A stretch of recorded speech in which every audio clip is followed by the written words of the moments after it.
I had found a contact in Mr. Robert Agard, who used to be the vice president of Cartan Travel, where I had spent 3 summers and done a very good job and became a top-rated escort. And he was over at Carte Blanche Credit Card, which then was the parent company of Cartan Travel. He'd been promoted and moved to Los Angeles, and he was in the financial services division. That Carte Blanche was owned by the Aviation Corporation of America, a company that made so much money on government contracts selling airplanes that they bought credit card companies and travel card and movie companies. And the movie company they bought was Embassy Pictures from Joe Levine. And they renamed it after themselves, AVCO Embassy Pictures, Aviation Company of America's movie company. So I'm having a drink in the bar on Wilshire Boulevard across from the Ambassador Hotel with Mr. Robert Agard, saying, I've just walked out of USC. I got enough money to live in LA for a while. I don't know what I want to do. He said, well, you don't know what, well, I want to produce movies, but I mean, like that's ever going to happen. He goes, well, I have a gentleman here who doesn't like to fight the traffic driving home to the valley, and I meet him for a drink every afternoon after work, and he spends just a few minutes here until the traffic dies down, and then he drives home. I'll introduce you, just hang out. And his name's Roger Burlage. And at the time, he was the treasurer of AVCO Embassy Pictures. And Bob says, this is our top-rated escort. You got to get him a job. He'll start entry level. And Burlage says, well, coincidentally, we need a junior bookkeeper in our accounting department, our producer's outside statement accounting department. I said, I'd love to take that job. Pays $200 a week. And I'm thinking, well, I could probably afford to do that job for a couple of years with my savings account. And if I can't get something going inside the company and get promoted in a few years, I probably shouldn't be in the movie business. So I take a job, and my job is to take a ledger, a book with lines in it, and a pen, and then take pieces of paper, chits, that are given by foreign salespeople that say, we made a sale in Burmese of Joseph Levine's Graduate, and enter this sale in the book. And then to take an accounting statement, you take the book for each country, and you pull it out, and you see what the running total is for that title, and you enter it into that statement. Then you get on your IBM Selectric typewriter, and you type up the statement. Then you go to the Xerox machine, and you make copies of it. And I'm thinking, well, one of the things I learned at Notre Dame was this thing called FORTRAN IV. And I could create some punch cards that we don't need 12 people at these desks. We could just have one guy with a stack of punch cards doing all of this. So I went into Roger Burlage's office after 4 weeks of being there, and I explained this to him. And he thought it was a great idea. And he said, yeah, let's do that. And right around the same time, they greenlit John Carpenter's The Fog. And Deborah Hill is in Roger Burlage's office, and they're in a heated exchange because he's explaining to her why they're not going to move forward with this movie if she doesn't agree to have a production accountant. And she's explaining to him that she just did a very successful movie. It was called Halloween, that Mustafa Akkad put $300,000 in a checking account, and that she had a checkbook, and that every time they needed to do something, she wrote a check and she paid for it, and they were on budget. And she didn't understand why a movie needed an accountant. And they were at loggerhorns.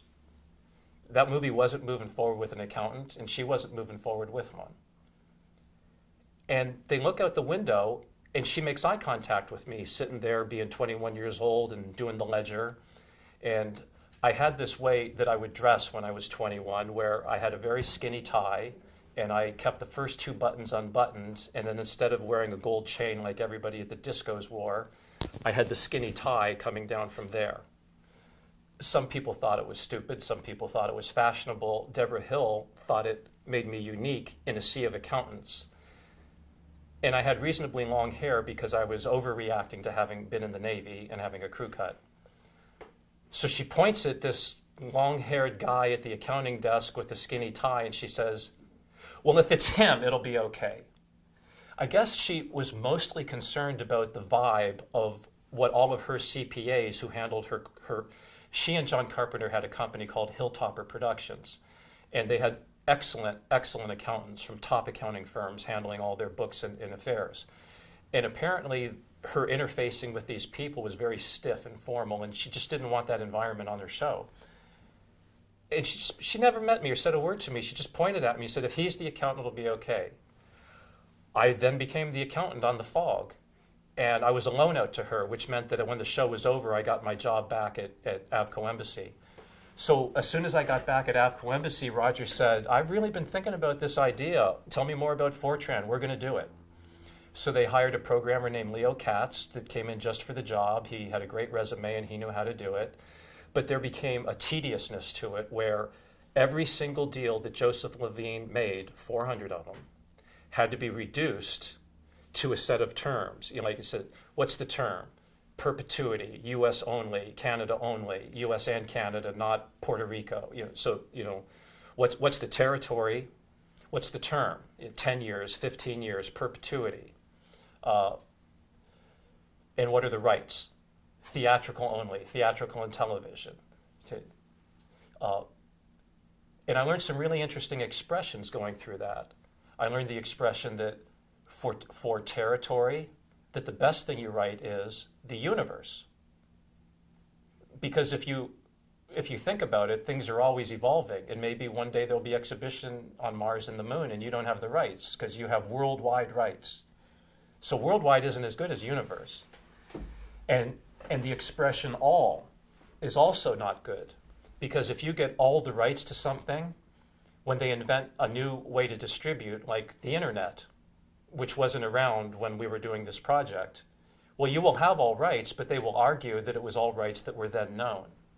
So for rights, Joe Levine taught me through looking at all of his deals that when you want all rights, you write all rights, whether or not now known. Then you actually have all the rights. So you want and then for the term, you don't want to say 100 years, or you say perpetuity. So if you're actually getting something, you want perpetual rights for the universe, whether or not they're known. I also learned from doing this project with Joe Levine that there's things called Panamanian SA corporations. There's this thing called the Isle of Man. There's tax havens all around the world, so that when a sales company makes a sale, it's not necessarily in their best advantages to have the money paid into the United States. I then went and met our accountant at AVCO. We had a special person whose job was just called tax accountant.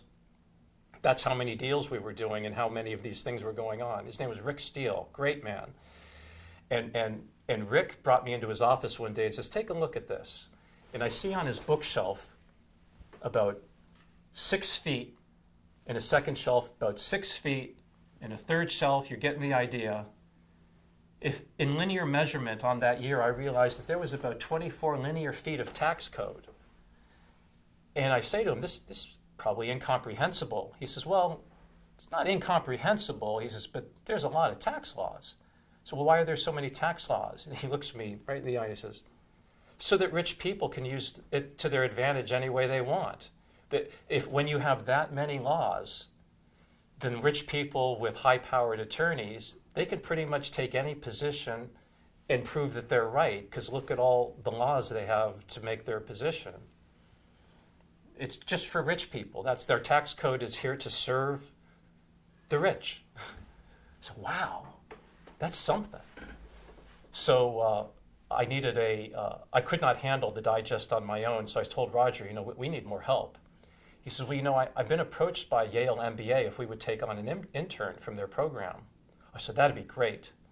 So my summer intern was Gail Katz.